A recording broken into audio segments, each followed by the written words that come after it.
So what if I told you that the reason you can't, stick to your diet or finally write that novel has literally absolutely nothing to do with your willpower? Right. Which sounds completely backwards to most people. It really does. Hmm. But it actually has entirely to do with, like, where you place your apples in your kitchen. Yeah, environment is everything. Exactly.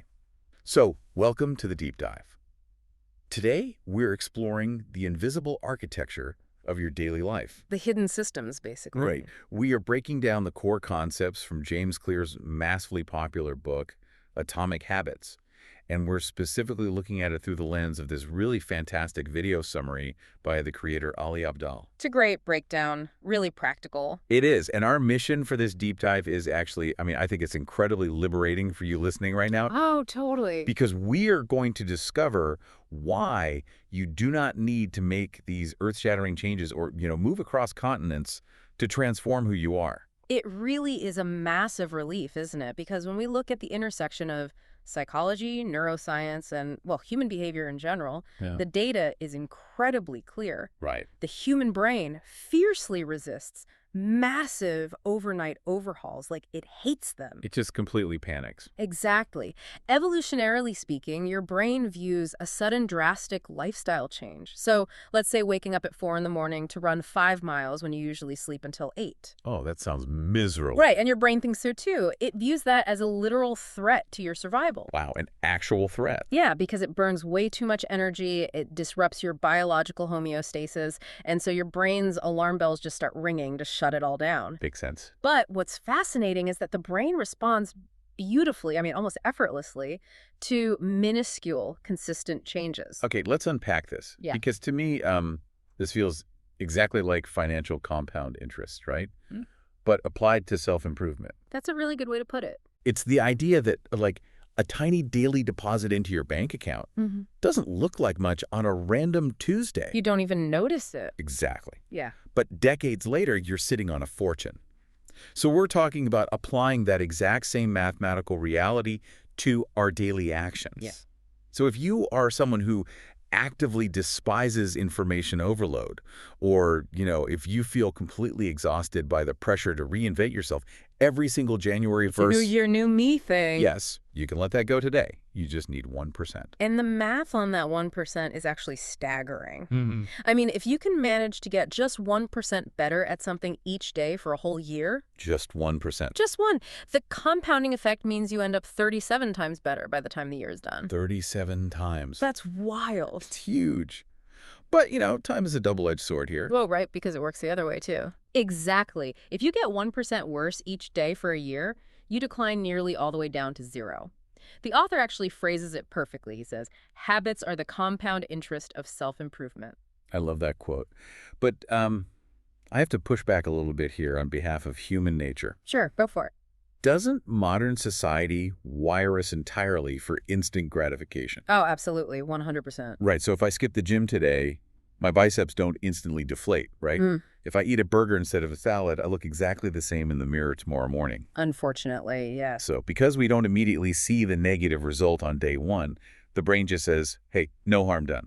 What's fascinating here is how the underlying psychology addresses exactly that trap.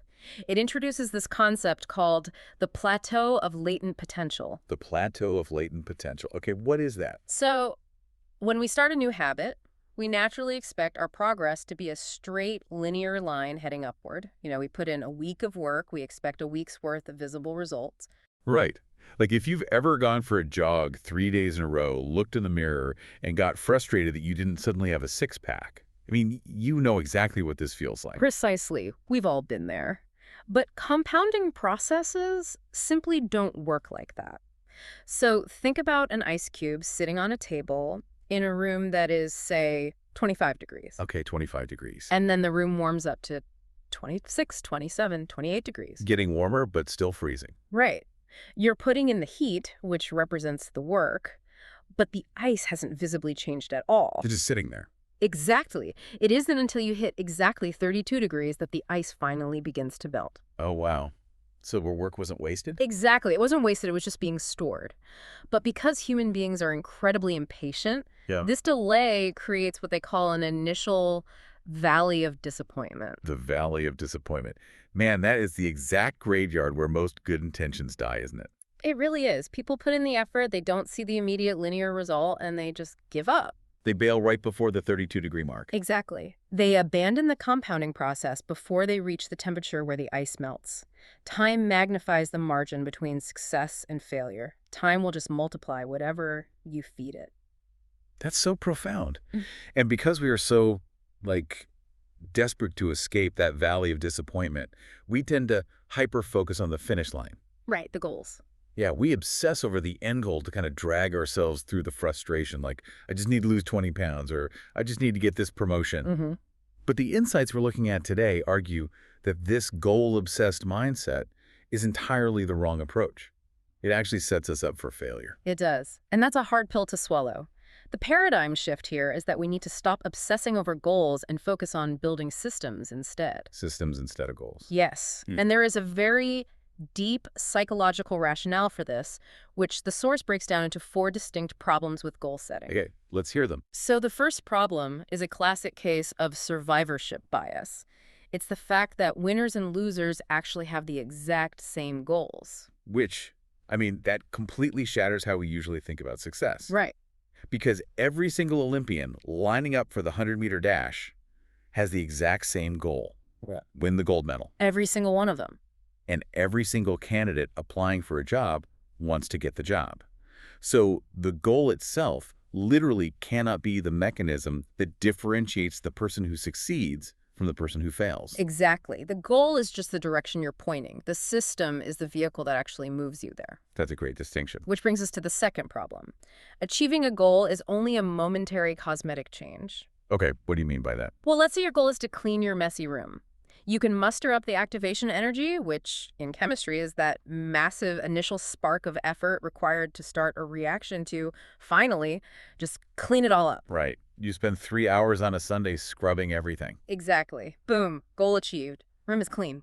But wait, if your default daily behaviors haven't changed, that room is going to be a complete disaster again by Friday.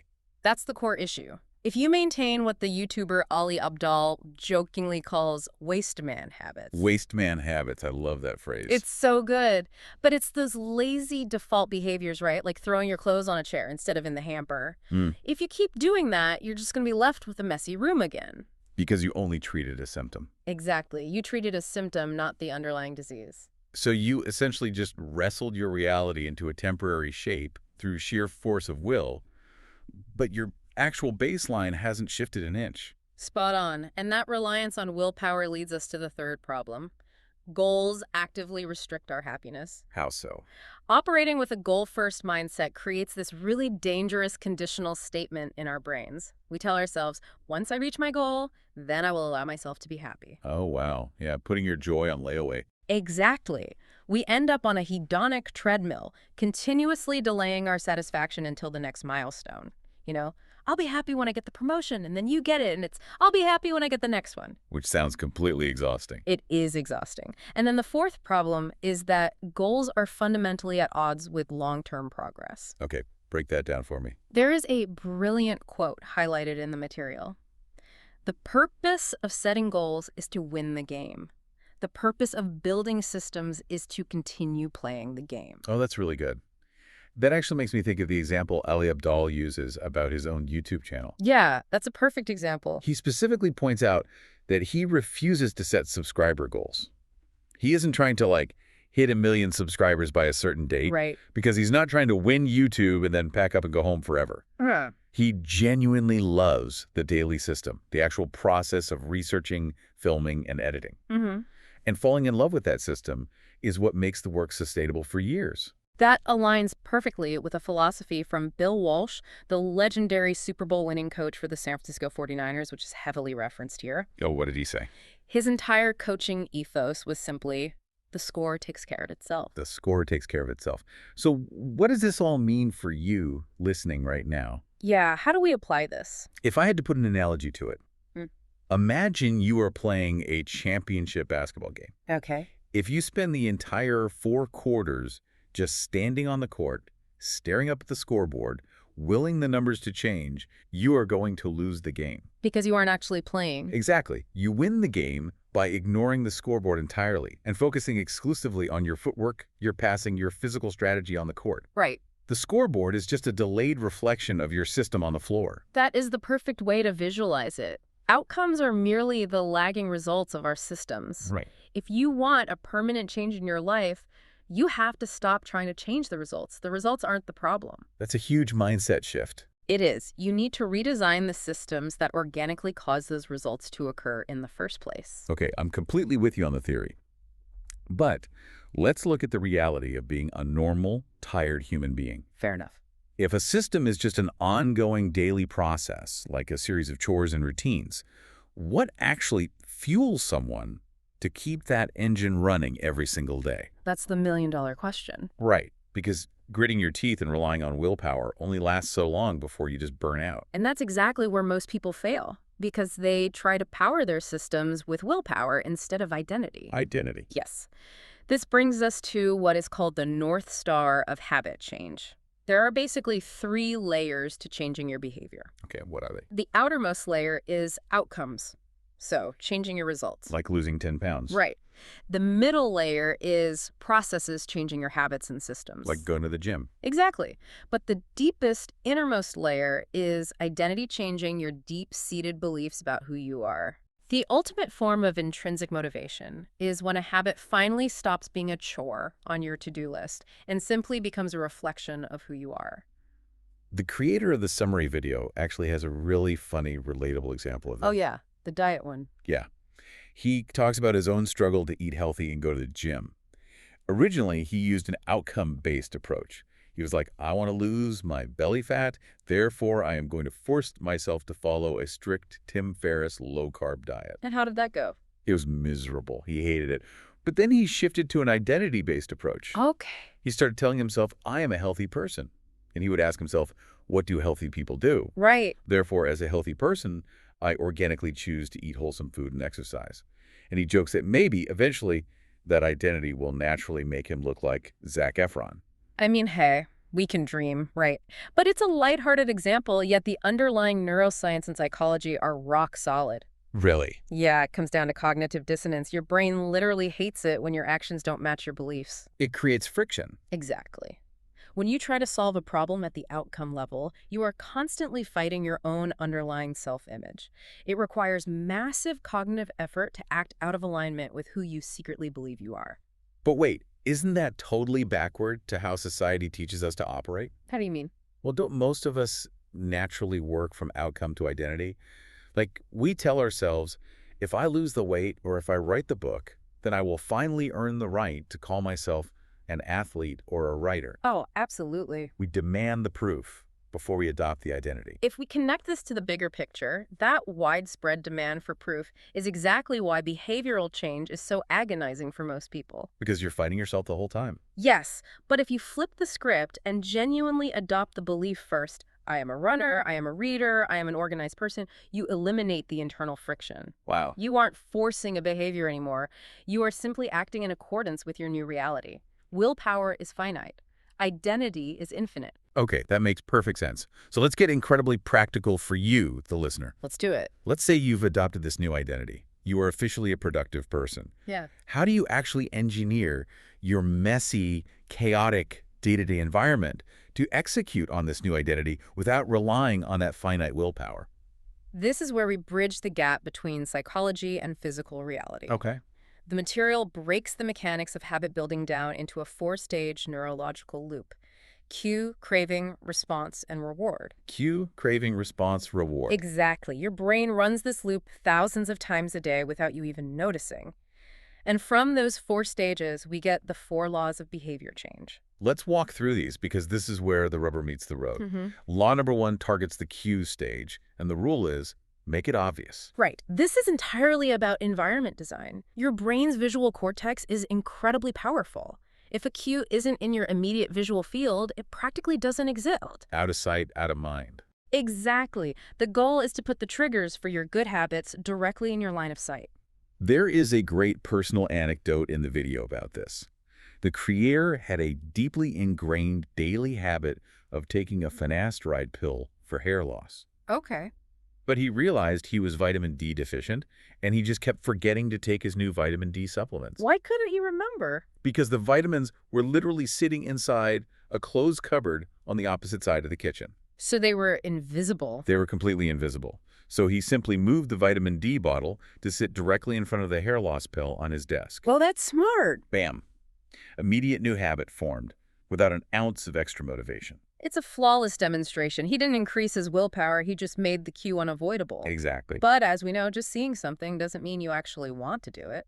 Very true. Which brings us to law number 2, targeting the craving stage. Make it attractive. Okay, so how do we manufacture desire for something hard, like, going to the gym? We have to hack how the human brain processes dopamine. Ooh, hacking dopamine. Yeah. Most people think dopamine is just the chemical of pleasure, released after we get a reward. Right, like eating chocolate. Exactly. But neuroscientists know that dopamine is actually heavily released in anticipation of a reward. Wait, really? In anticipation? Yes, it is the chemical of craving. So to make a hard habit attractive, you use a strategy called temptation bundling. Temptation bundling. You pair an action you need to do with an action you intrinsically want to do. The example from the sources here is brilliant. The creator wanted to go to the gym more, but absolutely hated the treadmill. Don't we all? Right. So he made a rule. He was only allowed to listen to highly engaging fantasy audiobooks while he was physically at the gym. That is genius. Suddenly, the anticipation dopamine spiked. He wasn't dreading the treadmill anymore. His brain was craving the next chapter of the audiobook. He attached a high dopamine anticipation to a high-effort task. It's incredibly effective. It really is. But eventually, you're going to have a day where you're just exhausted, the weather is awful, and even the audiobook isn't enough motivation. Yeah, the friction is just too high. Exactly. That is when you need law number 3, which targets the response stage. Make it easy. And the core concept here is friction. Yes. There is a vital quote from the author that we have to highlight. Friction is the most powerful force in the universe. Wow, the most powerful force. Think about it. Human beings are biologically wired to conserve energy. We will almost always default to the path of least resistance. It's just human nature. Right. Anything you can do to reduce the physical and mental friction of a good habit will pay massive dividends. The video gives an example of keeping a guitar and a piano sitting directly next to his work desk. So when that inevitable moment of afternoon fatigue hits and the brain starts desperately looking for default procrastination. Like doom scrolling.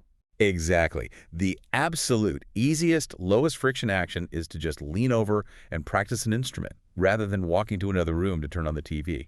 Here's where it gets really interesting, though. Okay. Because if friction is the most powerful force in the universe, it means we're usually fighting it totally blindly. Yes. I want to challenge you, listening right now. Look around the room you are currently sitting in. Where is friction silently sabotaging your new identity? That's a great question to ask. Is your running gear buried at the bottom of a laundry basket? Are your healthy snacks hidden in the crisper drawer while the junk food sits right on the counter? Out in the open? Exactly. Yeah. You aren't lazy, you were just living in a high-friction environment for your goals. That is such a crucial reframing. You don't lack discipline, you lack environmental design. Of that. But even if you make a habit obvious, attractive, and easy, you still need a reason to repeat it tomorrow. Right. The follow-through. And that leads directly to law number 4, targeting the reward stage. Make it immediately satisfying. Because delayed gratification is really hard for a primitive brain to process, right? Exactly. This is known as the cardinal rule of behavior change. What is immediately rewarded is repeated, and what is immediately punished is avoided. Makes sense. Our ancestors lived in an immediate return environment. If you found berries, you ate them and immediately survived. You didn't invest them in a 401k. No, you definitely didn't. We did not evolve to understand a payoff that happens 6 months from now, like a retirement account or a summer beach body. You have to manufacture immediate satisfaction. The source gives a very honest, practical example of this. The creator admits that just knowing the gym is good for his long-term health wasn't enough to keep him going. Of course not. So he designed an immediate reward. After a grueling workout, he goes straight to the facility's swimming pool, sits in the spa for 20 minutes, and just reads and relaxes. That sounds amazing. Doesn't it? By intentionally lining up that immediate, luxurious physical pleasure right after the heavy lifting, He guarantees his brain associates the gym with an immediate dopamine hit, not just delayed soreness. He essentially tricks his primitive brain into repeating the complex modern habit.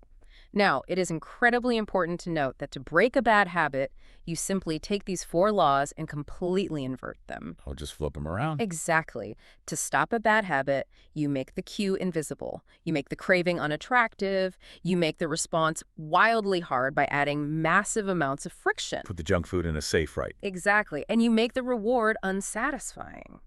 This raises an important question, though, when we look at the modern world around us. What's that? Because modern society weaponizes these exact 4 laws against us every single second of the day. Oh, man. Think about a fast food drive-thru or endless, aimless scrolling interface on social media apps. Oh, wow. They're literally using the playbook. They absolutely are.